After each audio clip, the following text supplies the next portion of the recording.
Bon, première question, avant qu'on commence. C'est quoi ta définition de l'amour? Alors l'amour, c'est ce qui permet d'avoir confiance, d'être dans l'ouverture, de ne pas faire semblant et de se sentir en communion. C'est ce qui me vient. Chloé Framery, bonjour. Bonjour, Piero San Giorgio. Mais oui, merci de prendre ton temps pour ce court entretien ici à Genève, dans une ville presque tropicale. Aujourd'hui, nous sommes le 3 juin. 3 juin, et j'ai mis ma veste. Je n'ai pas quitté ma veste depuis cet hiver. Oui, on a eu un février chaud, et puis tout d'un coup, et puis ensuite la pluie depuis... Ensuite, novembre. Voilà, c'est novembre depuis 4 mois. L'automne. C'est le réchauffement climatique. En tout cas, merci de ton temps. Alors, nous sommes le 3 juin. Nous avions, il y a quelques jours, une manifestation ici à Genève. Avant d'en parler, est-ce que tu pourrais nous raconter un petit peu ton parcours? Oui, je pourrais te raconter mon parcours. J'espère que ça ne va pas durer trop longtemps. Mais ça fait 12 ans que je milite pour la justice et pour la vérité, et pour les droits de l'homme, les droits humains, pour les autres en fait. Et pour moi aussi, parce que égoïstement, j'aime bien quand les gens sont heureux. Et je vois qu'on n'en prend pas tout à fait la direction. Donc ça m'a donné l'envie de creuser, de comprendre ce monde. Pourquoi plus le progrès avance et plus les gens sont mal, et plus les gens sont malades, et plus les gens sont déprimés. Et cette sinistrose, en particulier ici à Genève quand même, je dois le préciser, m'a donné envie de comprendre. Alors je suis tombée dans un groupement de personnes qui étaient déçues de la politique politicienne traditionnelle, des gens de gauche initialement, qui m'ont permis, donc en 2012, de comprendre déjà comment fonctionne l'Union européenne, avec la Banque Centrale Européenne, le FMI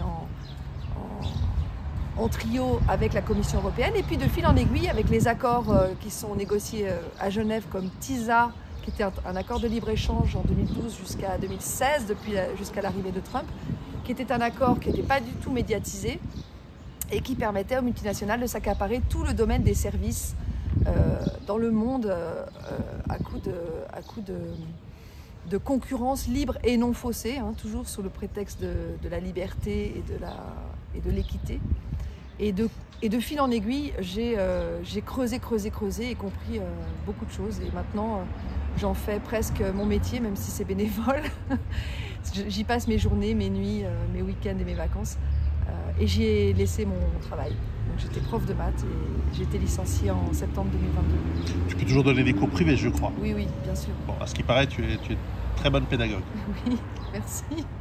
J'ai entendu dire. Alors, on m'a aussi dit, attention, tu vas t'attirer des ennuis. Je me suis dit, moi, attirer des ennuis? Ah bon? J'ai ce pouvoir-là? Bah, c'est plutôt toi qui va avoir des problèmes après l'entretien avec moi. J'en suis plus à ça près, tu sais. Bon, ça, c'est une bonne attitude. Je suis plus à ça près du tout. Non, mais alors si j'avais fait les choses en fonction des conséquences et en fonction des ennuis que ça allait m'attirer, je serais restée dans mon lit et je serais toujours prof de maths. Mais alors peut-être très malade, parce que très en décalage avec mes valeurs en fait. Et là, je me sens bien. Les gens qui ne sont pas heureux et qui ont de la dissonance cognitive ont souvent des problèmes de santé. Évidemment, parce que le corps ne ment pas, le corps doit expulser ce qui ne va pas, et il exprime. Tandis que là, je dors bien la nuit, je me sens bien en règle générale. Ça, c'est l'essentiel. Alors, ce week-end, il y avait une manifestation ici à Genève. Est-ce que tu y as participé? Moi, je suis passé. Est-ce que tu peux nous en dire un peu plus? Alors, ce samedi, c'était la dernière des 4 manifestations qui ont été mises en place pour dénoncer et refuser les 2 textes de l'OMS, donc l'accord sur les pandémies, le traité pandémie, et le règlement sanitaire international révisé. La dernière version datait de 2005 et depuis novembre 2021, je fais partie de ceux qui ont dénoncé et analysé les nouveaux textes pour donner plus de pouvoir à l'OMS et en particulier au directeur général. Donc il y a eu 4 manifestations. Donc samedi, c'était le 1er juin, c'était le dernier jour des négociations pour finaliser ces 2 textes. C'était une manifestation internationale que je n'ai pas organisée. Nous, on a organisé celle du 11 mai. Et il y a eu des gens de partout dans le monde, il y a eu même des gens du Canada, des États-Unis.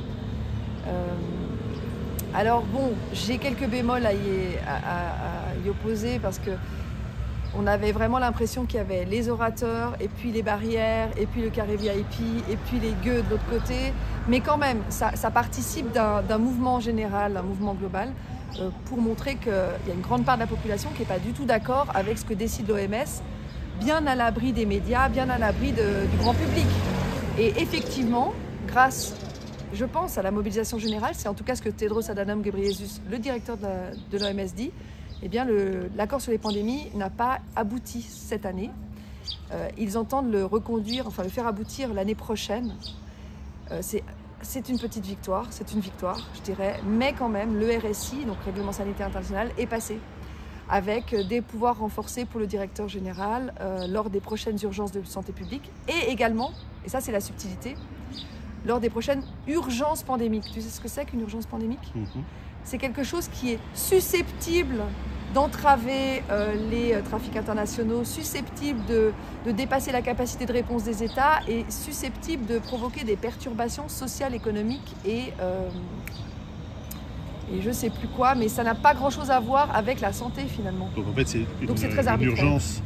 Une urgence de ce type, c'est tout événement qui est considéré comme étant une urgence de ce type. Voilà. Le dernier, c'était social, donc social, économique ou politique.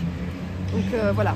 Est-ce qu'on sous-entendrait que l'OMS, d'ailleurs, est-il même démocratiquement représentant de qui que ce soit, à part quelques... on va en parler alors si tu veux. On pourra en discuter. Plaisir. Mais est-ce qu'on peut dire que peut-être ils n'ont pas notre intérêt à cœur ? Alors, je ne présume pas des intentions des gens, mais disons que s'ils voulaient notre santé, notre bien-être et nous respecter et nos droits, je pense qu'ils s'y prendraient autrement. Peut-être en nous informant de ce qu'ils font, avec plus de transparence, peut-être en nous demandant notre avis. Voilà, donc l'OMS, il faut savoir, pour ceux qui ne le savent pas encore, qui ont été dans une grotte depuis 4 ans, est financée en majeure partie par des fonds privés. Alors depuis cette année, j'ai fait le calcul, c'est la prof de maths qui te parle, 74%, attends, c'est 74 ou 74% de fonds privés et 26% de fonds publics. Les États financent à 26% aujourd'hui l'OMS et le principal financeur, sans grande surprise, c'est Bill Gates. Non seulement avec sa fondation, il est pour à peu près 10%, mais aussi avec Gavi, l'Alliance vaccinale globale de vaccination, aussi un autre 10%, et puis d'autres petites organisations périphériques comme Unitaid, comme Global Fund, donc le Fonds mondial pour la tuberculose, le paludisme et le sida. Et voilà comment est gérée l'organisation mondiale, l'organisme de référence de la santé mondiale. Et d'ailleurs, dans la Constitution, petit détail, il est écrit, la Constitution de l'OMS, je précise, que l'OMS est là pour amener les peuples à leur plus haut niveau de santé possible et également que les gouvernements sont responsables de la santé de leur peuple. Et comment ils y accèdent à cette santé de leur peuple ? Avec des mesures sociales et sanitaires. Que c'est que comme ça que ça marche. Qui sont elles-mêmes apportées par des entreprises. Absolument. Qui elles aussi sont bénévoles et qui veulent notre bien. Je sens un brin d'ironie dans ton un brin de cynisme à mon âge, c'est bizarre. Ils adorent les partenariats publics-privés comme Klaus Schwab au Forum économique mondial. Alors, prenons un exemple. En ce moment même, nous sommes le 3 juin 2024, aux États-Unis, commence à monter encore dans les petites nouvelles locales, pas encore de manière très forte, mais le fait qu'on a une nouvelle grippe aviaire, une H1N5, je crois, qui, corrigez-moi dans les commentaires, qui serait passée des oiseaux aux vaches. Et semblerait-il des vaches à 2 humains. Et que donc, alors 2 humains qui sont peut-être, alors si ça se trouve, c'est des gens immunodépressifs ou qui sont... Bref. Il commence à y avoir au-delà aussi des rumeurs que je ne peux pas substantifier, comme quoi cette souche particulière de grippe aviaire aurait des signes dans son code génétique qui montreraient qu'il y a eu là aussi un passage par un laboratoire quelque part. Et voilà, une pandémie qui arriverait en octobre, novembre, décembre, il faut qu'elle se prépare plusieurs mois à l'avance pour que le nombre de gens atteints éventuellement, si ça se passe, alors on n'est pas sûr que ça puisse passer d'humain à humain, ce qui n'est pas normal normalement pour une grippe aviaire, mais enfin voilà, on a un petit écho. Il y a une petite musique de fond. Voilà, il y a une petite musique de fond qu'on sent monter pour ceux qui savent écouter. Comment tu vois venir ce genre de phénomène ? Je me souviens de la monkeypox, tu sais, la variole du singe. La variole homosexuelle. Oui, c'est ça. Ouais. Pour laquelle Tedros avait déclaré une urgence de santé publique, qui se dit fake d'ailleurs, je pense que tu le sais. Et j'aime bien le langage des oiseaux personnellement. Donc c'est possible qu'ils essayent de la faire passer en urgence de santé publique. Et justement, ce qui est intéressant et ce que tu expliques, c'est que dans le nouvel accord sur les pandémies, ils veulent introduire le concept de One Health. Donc c'est une seule santé.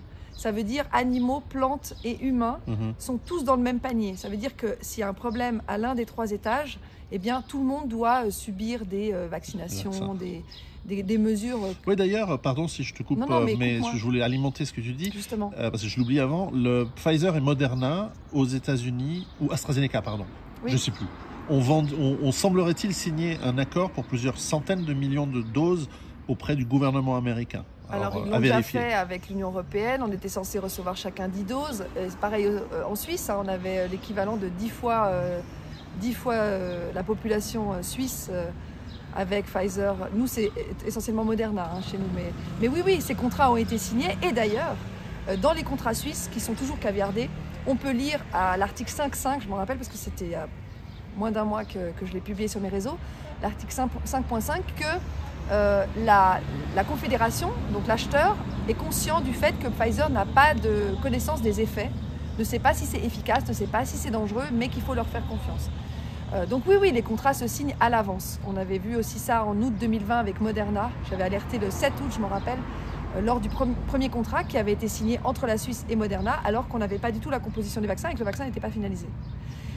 Donc oui, cette histoire de grippe aviaire ou de variole du puceron peut-être, est un bon levier pour faire peur de nouveau aux gens. Mais le truc qui se passe en fait, c'est que de la même façon que ça n'a pas marché avec la variole du singe, parce que finalement, même s'il avait déclaré notre ami Tedros la fake, la Public Health Emergency of International Concern, eh bien personne n'y a cru. Donc tout ça, ça dépend de notre adhésion ou pas à ce cirque.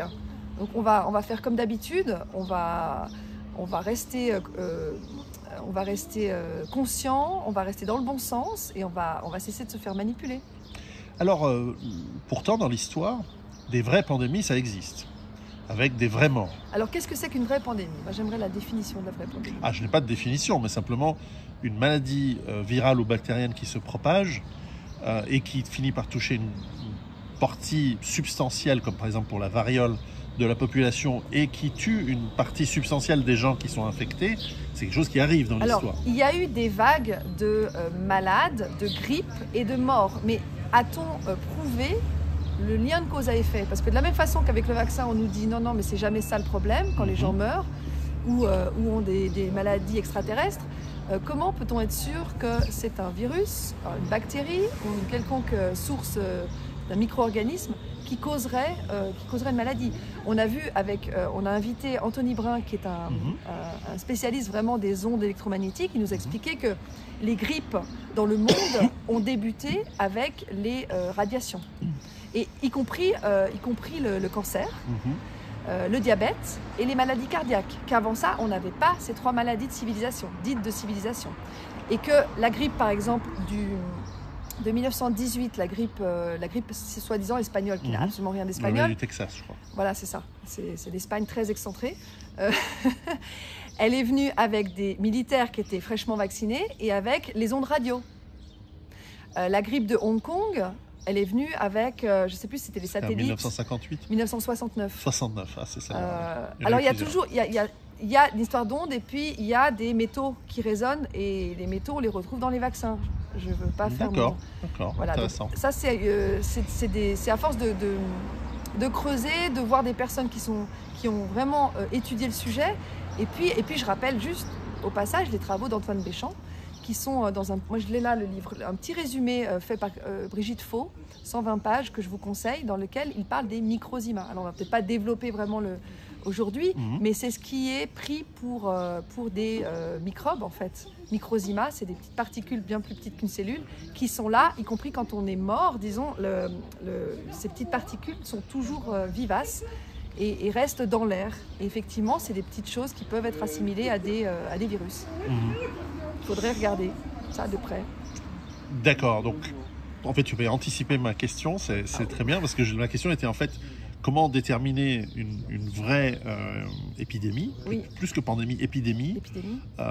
Qu'une qui n'en est qu'une qu'au niveau médiatique et de l'alerte et du le virus politique, comme on a dit. Et non pas réellement médical.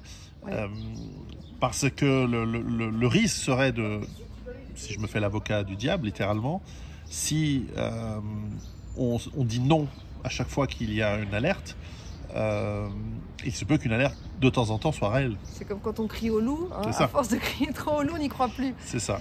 L'alerte, je pense qu'on est, on est assez bien outillé, et je parle aux spécialistes, pour sentir quand ça ne va pas. Notre corps, on en parlait tout à l'heure, nous dit, quand on est en dissonance cognitive, nous dit quand il y a quelque chose qui n'est pas aligné. Et je pense qu'on a des yeux pour voir également. Si on voit les gens tomber autour de nous comme des mouches, ça va certainement nous alerter. C'est vrai que pendant le Covid, on a tout de suite vu que les caissières de la Migros, elles n'étaient pas malades. Personne. Donc c'était assez vite. C'était assez vite clair. Alors, maintenant, prenons cet exemple d'une maladie qui serait réelle, qui se propagerait, une nouvelle maladie, un nouveau virus qu'on ne connaît pas. Je sais pas, ils sont allés creuser dans la glace de l'Antarctique, ils ont ressorti un truc d'il y a 10 millions d'années, j'en sais rien. Je plaisante, je prends des exemples de science-fiction. La grippe du dinosaure. La grippe, la grippe de l'homme singe, pour le coup. Hétérosexuel, si ça se trouve. Oui, on ne sait pas. On ne sait pas. Deux jours. Nous ne nous prononcerons pas. Voilà, et cela ne nous regarde pas. Et donc, normalement, les États, en tout cas avant 2020, et je le sais parce qu'on a travaillé avec l'armée à Spitz pour la Suisse, il y a des protocoles de réponse aux pandémies, ça s'appelle des plans pandémies, qui coordonnent les protections civiles, l'armée, les hôpitaux, toutes les cliniques privées et ceux au niveau, en Suisse en l'occurrence, cantonal, communal moins, mais en tout cas fédéral, et de manière à ce qu'on mobilise les ressources nécessaires pour avoir lu ces documents, en général, confiner les malades. Tiens. Et pas protéger, les gens bien voilà, portants. exactement. C'est une innovation, et ne pas détruire l'économie en confinant tout le monde. Parce que ça se fait qu'ils n'ont pas suivi ces principes de base. Voilà, c'est ma question. C'est plutôt à toi que je la pose, puisque tu as l'air d'être... Ah non, mais moi je connais le protocole, mais j'ai lu le protocole. On a tous vécu même le protocole qui a été mis en place à la place, avec une rapidité... qui s'est décidé en quelques minutes au niveau du Conseil fédéral. Et c'est à peu près le même processus qui a eu lieu dans tous les pays occidentaux, et même au-delà. Et même le mystère chinois, pour moi, reste entier. Pourquoi et comment ils ont réagi de manière si excessive, eux aussi. Alors, il y avait eu des exercices, Event 201 en octobre 2019, et puis des exercices depuis 2001 avec l'Institut Johns Hopkins. Qui est financé par... le même milliardaire qui est un gros bailleur le philanthrope qui adore nous mettre, il est beau, il est athlétique, il est intelligent, on l'aime beaucoup. Oui. Et il n'ose pas trop se montrer en public. Non, parce qu'on l'aime beaucoup. Le grand Billy. Et il nous cassait déjà les couilles dans l'informatique dans les années 90. Il était déjà sur le virus, hein. C'était un marché porteur. C'était un feature de ces logiciels. Bref, blague à part. Oui, comment expliquer que le Conseil fédéral n'ait pas suivi à ton avis. les protocoles? C'est de la même façon qu'en Allemagne, on a vu avec les fichiers du RKI, Robert Koch Institute, qui ont été, on les a vus il y a quelques mois, dans lequel donc, le Robert Koch Institute, qui est un institut de conseil, avait conseillé aux politiciens de ne pas appliquer ces mesures, que les conséquences seraient plus graves que les causes, et puis le gouvernement qui n'en a fait qu'à sa tête. Donc d'où ça vient? On sait ici qu'on héberge le Forum économique mondial, avec des directives de cet ordre-là, qui sont liées à la Fondation Rockefeller. On se rappelle des plans de 2010, le programme de 2010, avec les 4 scénarios de Rockefeller, dans lequel l'un des 4 c'était le lockdown, avec les masques, avec tout ce qu'on a connu. Alors je ne sais pas, on n'a pas de témoins pour l'instant qui affirment, qui attestent que tout ça c'était programmé, mais quand même on a des indices, puisque le monde entier a réagi comme un seul homme. Alors il y a une dichotomie assez frappante pour ceux qui analysent un petit peu, qui observent les choses en profondeur, c'est que d'une part, nous avons des exécutants qui sont les politiques, qui semblent être des mecs à la limite du retard mental et certainement dans l'incompétence assez forte. On se souvient de Sibeth Ndiaye ou même chez nous en général, les conseillers fédéraux et les représentants du peuple, bref, à Berne et au canton, qui sont des gens un peu limité, je trouve. Et puis, derrière, et donc ils ne sont pas capables de faire des planifications. Moi, je ne sais pas, je ne les connais pas personnellement. Voilà, mais apparemment, on dit que gouverner, c'est prévoir, non? C'est ça. Alors, ils n'ont rien prévu du tout. Alors que... Ils n'ont été au courant de rien du tout. Et nous, simples Pékins, simples citoyens, on a été capables d'ouvrir des livres, de lire, et puis de se renseigner par soi-même. Alors, ces gens-là sont censés nous représenter, sont censés être universitaires, avoir une certaine expérience de la vie, être compétents. Mais derrière eux, ou en tout cas au-dessus d'eux, il y a des... Alors certains appellent ça l'état profond. Je vous rappelle que c'est une expression qui nous vient de Turquie dans les années 80. Mais que ce soit un état profond ou des oligarques ou des personnes influentes, on va dire, eux semblent planifier les choses à long terme. Qu'est-ce qui les motive à ton avis? C'est quoi la motivation profonde des états profonds? Et là, de nouveau, tu me demandes de spéculer sur leur, sur leur imaginaire et sur leur idéologie. Alors, je sais qu'il y en a plusieurs qui estiment qu'une planète à 300, 400 ou 500 millions d'habitants, ce serait largement suffisant. Il y a Ted Turner, le créateur du CNN, entre autres. Oui. Ils sont régulièrement dans des colloques dans lesquels ils nous disent que la surpopulation est un problème, on se rappelle tous de la conférence TED de Bill Gates, pour ne pas le citer. Encore une fois, décidément, il est partout. À Long Beach, dans laquelle il disait que grâce au nouveau vaccin, c'était, comment il disait, new vaccines, et la santé reproductive, on allait pouvoir baisser le P, donc le P de population, de 10 à 15%. Et que le problème, c'était, on était l'un des facteurs problématiques, l'humain sur Terre. Voilà, après, tirez-en les conclusions qui vous arrangent. Hein. Mais il y a ça, il y a l'obsession aussi du transhumain, de l'intelligence artificielle. Là, on a été, il y a quelques jours, au sommet qui a l'UIT juste à côté, parce qu'on est vraiment au centre des organisations internationales, donc l'Union internationale des télécommunications, qui s'appelait AI for Good, donc intelligence artificielle pour de bon. Et pour le bien, il y a un jeu de mots, parce que for good, il y a deux sens. Ils aiment bien les doubles sens aussi. Et on a vu qu'ils ne juraient que par l'intelligence artificielle, mais dans tous les domaines, au niveau de l'écologie, au niveau du travail, au niveau de la protection des enfants. On a même assisté à ça, que grâce à l'intelligence artificielle, on allait protéger les enfants des pédocriminels. Mais commencez par vous attaquer aux pédocriminels qui sont aux manettes. Hein. Allez voir. Ils sont avérés, connus. Allez voir le film Les Survivantes, qui est d'ailleurs bientôt à Genève, le 16 juin. Et puis, dans quoi? Aussi lire les Wikileaks sur l'affaire Dutroux. Effectivement, alors ça, je les ai sur mes réseaux, je les ai souvent publiés. Alors c'est abominable d'ailleurs. Ça rend compte des PV, des procès-verbaux, des auditions concernant ce qui s'est passé avec tous les commanditaires en fait, de Dutroux, qui sont en partie des familles royales. Qui n'ont pas été inculpés, qui sont toujours en libre. Aucun problème. Alors qu'il y a des aveux clairs. Il y a des aveux, il y a des écrits, il y a des preuves, mais cette ère-là est en train de changer. Et c'est pour ça qu'ils essayent d'accélérer le fameux agenda 2030, qui est un agenda, ils nous disent qu'on est des complotistes en parlant de plan, en parlant d'agenda, mais c'est effectivement un truc qui est officiel, qui date de 2015 et qui a été émis par l'ONU. Donc c'est 17 objectifs du développement durable, que j'appelle le développement digital, parce qu'il est question de digitaliser tout ça. D'ailleurs, je vous mettrai peut-être en lien, je donnerai à Pierrot un lien pour qui explique l'accélération. Bravo. L'accélération des SDG, comme on dit en anglais, des Sustainable Development Goals, dans lequel on voit Google, on voit Gavi, on voit Microsoft, on voit Ikea pour ce qui est de la consommation responsable. On a vu à quel point Ikea était zélé à nous imposer le masque dans les premiers. Ah, je crois que tu disais qu'ils nous imposaient le sapin. Le sapin aussi. C'est peut-être plus loin. Mais le sapin, c'est pas grave. Les planches en sapin, c'est pour plus tard. Ça, oui, alors j'espère le plus loin possible, le plus tard possible. Cercueil Ikea, ils n'y ont pas encore pensé. Non, mais peut-être que là, tu viens de leur donner une idée du coup. Il y a un marché pour 7 milliards 500 millions d'habitants. C'est vrai qu'il y a du marché potentiel là. Il y a des clients potentiels, mais je veux pas. Peut-être qu'ils ont juste prévu la des gros sacs en créatrice. Ouais, c'est ça. Ou peut-être même rien, parce que maintenant il y a le compostage. N'oublie pas. Oui. Faut pas gêner le recyclage. Ikea, d'ailleurs, pour la petite histoire, est l'un des financeurs de l'OMS.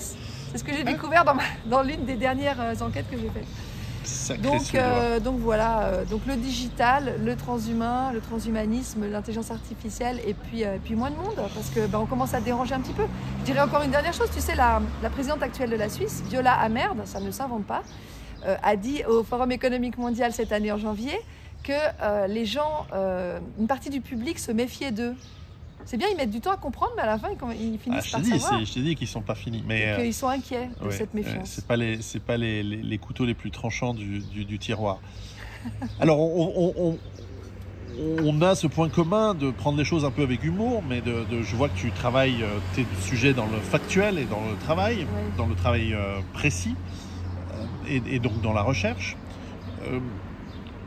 On n'a pas tout à fait le même âge, tu es plus jeune que moi, mais on se chevauche sur la même génération. Donc, on est une génération à qui on nous a appris, dans les années, pour toi les années 80, moi les années 70, qu'il fallait réfléchir par soi-même, qu'il fallait pas forcément toujours obéir à l'autorité, avec comme exemple les fameuses années les plus sombres, les années 30, les années 40, n'est-ce pas, dont nos pays voisins ont donné l'exemple, donc Italie, Allemagne.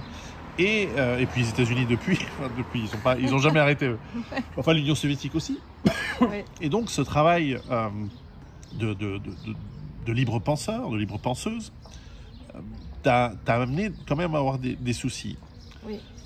Est-ce qu'il y a des sujets, éventuellement, je ne dirais pas que tu regrettes, mais est-ce qu'il y a des sujets que tu te dis, ça, il ne faut pas toucher si on ne veut pas avoir des ennuis? Alors, le problème, c'est que c'est pas le sujet qui dérange. On m'a jamais reproché un sujet. On m'a reproché des fréquentations. On m'a reproché d'avoir fait cette vidéo sur la création monétaire des banques. Parce que la monnaie, c'est quand même central. C'est avec ça qu'on tient le monde. La pédocriminalité aussi. Je veux dire, la monnaie, on en a tous besoin. Et si on n'en a pas, on est mal. En tout cas, dans notre civilisation.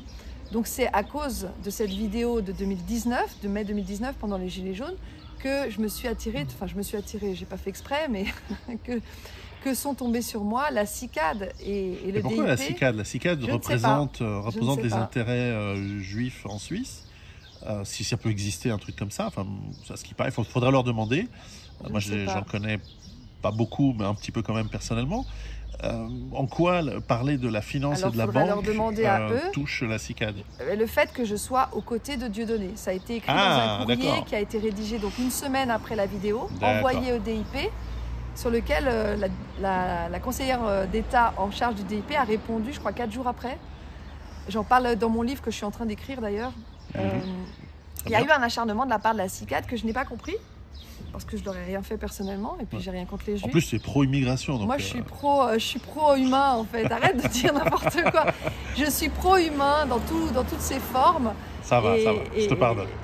Moi, c'est les machines qui me posent on est problème. D'accord. C'est qu'on délègue à des ordinateurs, à des algorithmes, la censure. D'ailleurs, cette censure, j'en peux plus. Tous les gens qui disent autre chose que le gouvernement se sont bizarrement soit censurés, soit embêtés. Enfin, ou les deux, d'ailleurs.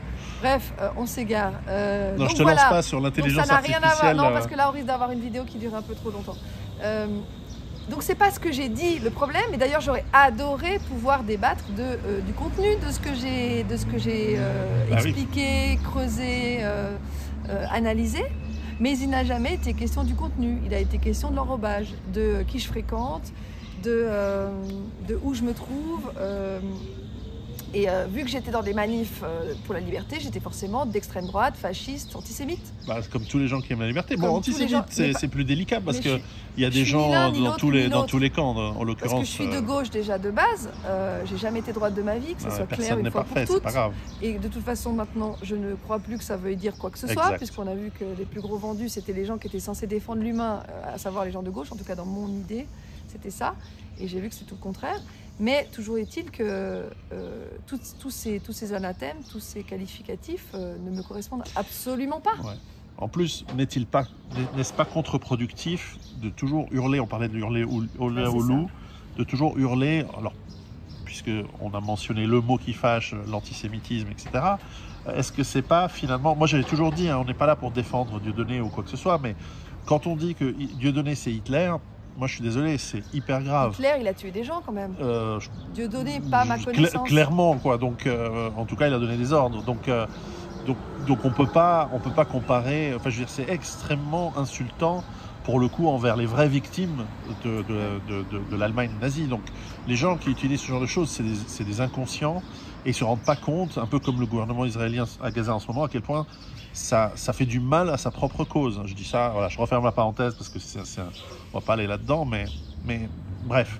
Moi, ça fait 15 ans que je leur dis, faites gaffe, vous êtes en train de faire connerie sur connerie. D'ailleurs, j'aimerais rebondir là-dessus, Pierrot, parce que de la même façon, les mouvements antiracistes, les mouvements MeToo, les mouvements LGBT, je trouve, font extrêmement de mal aux gens qui sont censés être concernés par cette discrimination qui est en fait fabriquée de toutes pièces, qui est artificiellement fabriquée, et j'ai l'impression qu'il crée la division.